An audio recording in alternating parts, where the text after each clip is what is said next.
If, like me, you think your problems are overwhelming, then look at what other people have to face. Every successful person has faced difficulties in their life and career. My guests will share with us the challenges they have overcome on the road to success. Every week, we'll follow their story right here in Life with me, Patti Boulaye. Hello, and welcome to Life with me, Patti Boulaye. Now, my guest today is actress, producer, radio presenter, mother, and special nana. Well, I like that. Love the special nana bit. Françoise Pascal. Now, she does humanitarian work dedicated to helping the underprivileged and the elderly.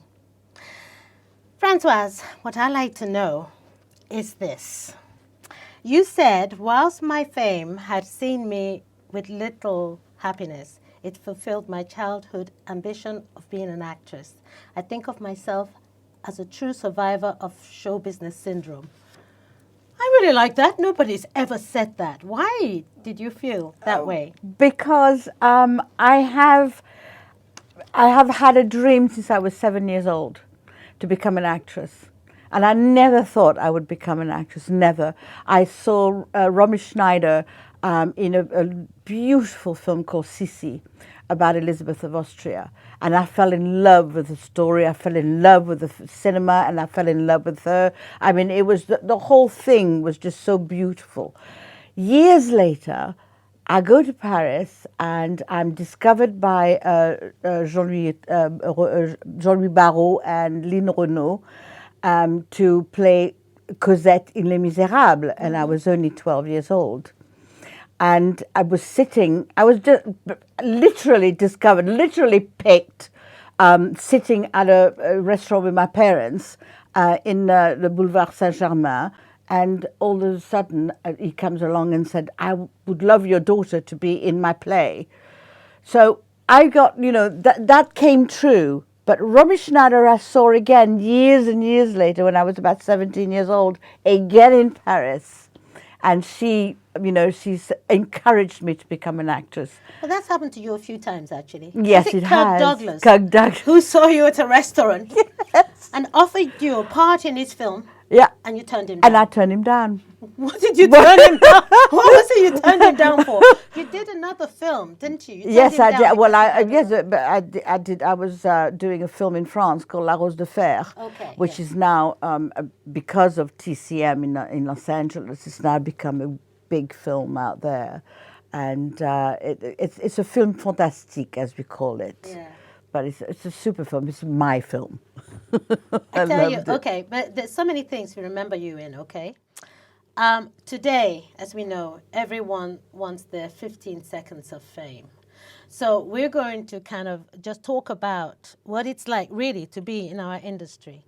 But you have done, I just wanted to name a few films that you've done, films and television. You co-starred in There's a Girl in My Soup with Peter Sellers. That's right. And you appeared in Coronation Street. Yes. You had a guest star role with Rex Harrison. Yes. Oh, my goodness. In Don Quixote. Honestly. And then, everyone remembers you as Danielle in Mind Your Language. Yeah.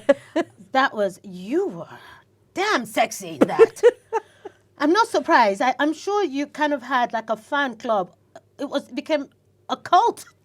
Well, I still do. The Françoise Pascal religion. I still have them. I still have them. Incredible. But what really annoys me is that I'm 68 years old today, and they still look upon me as being 26 or 21 or whatever. That's the beauty of show business. Yeah, I know, but I keep saying to them, I said, stop looking at me that way. I'm 68 years old. I want to be 68, not 21. No, but that's the beauty of show business. That's what I like about show business, honey. I'm going to, I'm going to be one of those. I have my walking stick with high heels, 6 inches.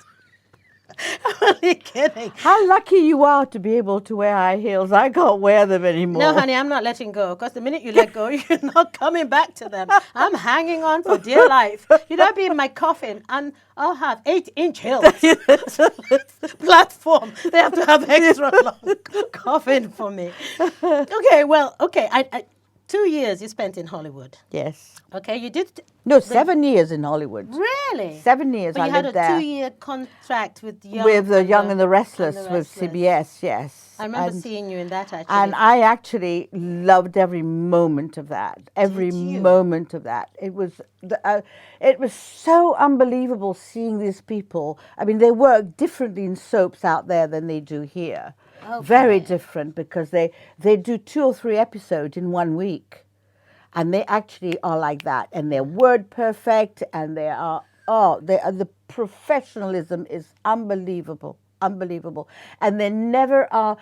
They are never with themselves, you know. They're never sort of like full of themselves. They will help you out. They will make you feel. Oh, they will make you whoa. feel so at home, so welcome, so everything. When I did Coronation Street, I knew that Violet Carson, Miss whatever her name is, just didn't like me at all.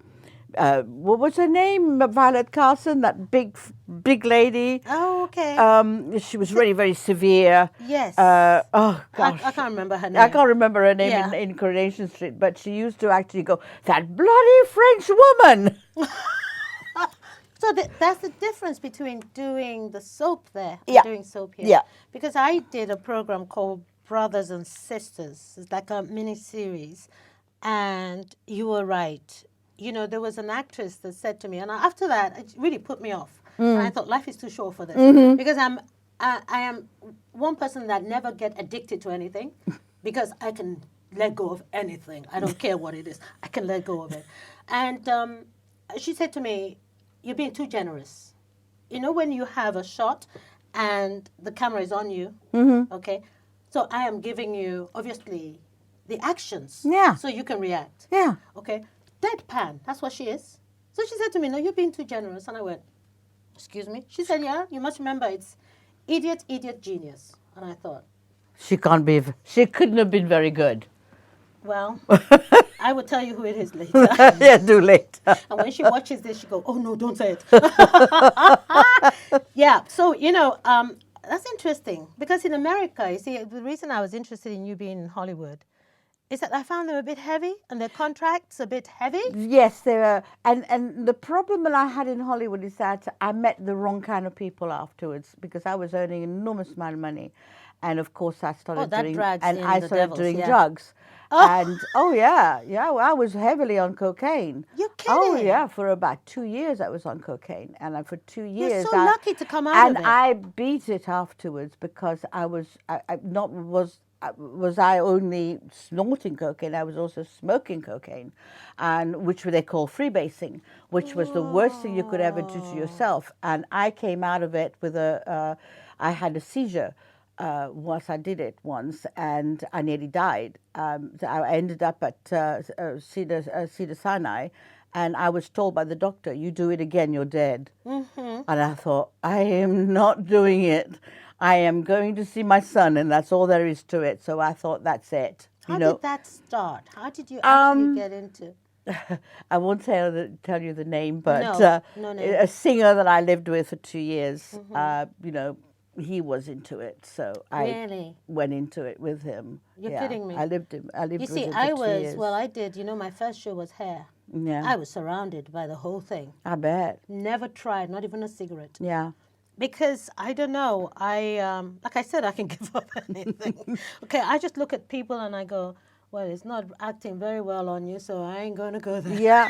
Well, you see, I was never an addictive person, never. Yes. And all of a sudden, this was addictive to me, because it made me, I was going through a very, very hard time also, because I left my son here. And I was going through a very bitter case with my ex. So bitterness is not good. Yeah. So I wanted to actually forget everything, and my thought to a lot of people, to the youngsters of today, doing drugs does not let you forget anything. Nothing. Because when you're off it, the problem is still there. Absolutely. Well done. And yes. that problem will actually get even worse and bigger, because you left it and you did something to get out of it. And it's just no good. It's just a no coward's good. way out. It's not only a I'm sorry coward's, to it's say a it, loser's way out. It's a loser's way out because, you have to face your problem because life was never meant to be a straight line. Exactly. It's a roller coaster. Absolutely. You go up and down. And, somebody said to me, I think it was last week, said, boy, Patty, you just like challenges. I said, yeah, bring it on. Yeah. Because what I love is when I've overcome that challenge, I'm flying high. I know, it's like, what's the next one? Yeah. I'm like a hurdler. Exactly, exactly. I mean, Yeah.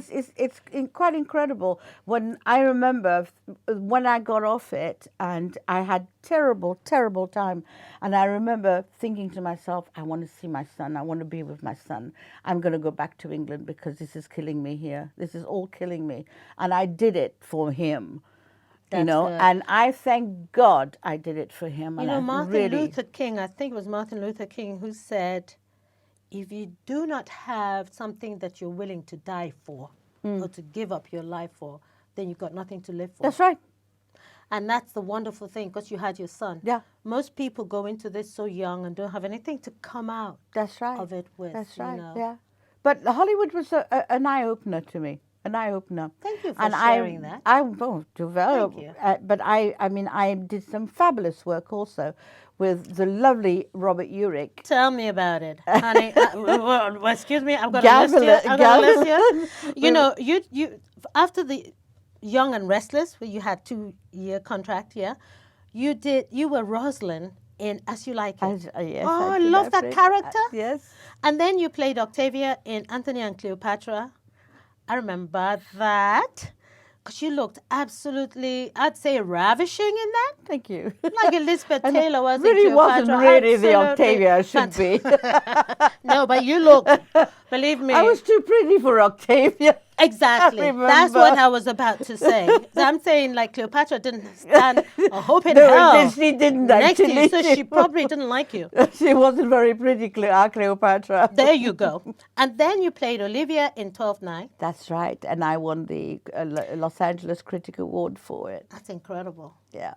I was so proud of that. So proud of that because it was my first Shakespeare play in Los Angeles, and because I lived with someone who was a Shakespearean actor in this country, who's the father of my son, and I wanted so much to play Shakespeare, but this country, I'm afraid, they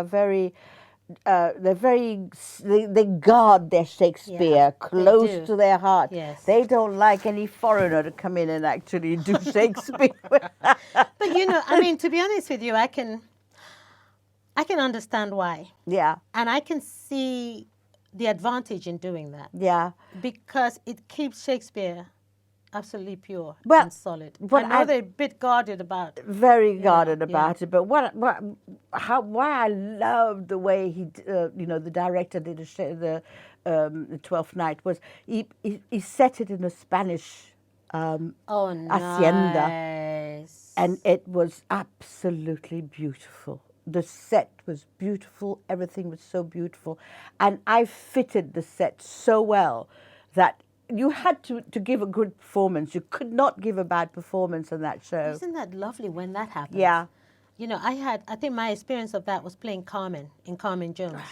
Oh, that was... You were absolutely incredible. Well, no, but, the set was good because as soon as you got there, I got on stage on a Jeep. I loved it. It was so real. Yeah. The Jeep just drives on. Mind you, one day it almost went into the orchestra pit. No. Yeah. I found that the whole cast were holding on to this thing, trying to stop it from rolling down. But that was, and then I designed my own costume to wear. Yeah. Because I knew what the body language should be once you got on set. So I know exactly what you're talking about. And then you start with Mickey Rooney. And the lovely Susan George, yes. In the horse. Oh, yes, it was the white stallion. Lightning the white stallion, yes. What was Mickey Rooney like? I didn't have many scenes with Mickey, and I only met him when we were we were all together, and we were actually at the races where the girl who played my daughter, Elizabeth Walker, she actually was winning. You know, she became blind, and so she was winning the race. You know, that's what the story is. Okay, That she's a blind girl, you know, sort of riding her horse, and she was, you know, and that's when I met Mickey, and oh God, he was lovely, and he made me laugh so much. He really did, because I had very, very short hair, and with my short hair, I had this red hat around that I can't wear hats. I really, for some reason, I cannot wear hats. I do not know why. I think it's because I have a round face that is so.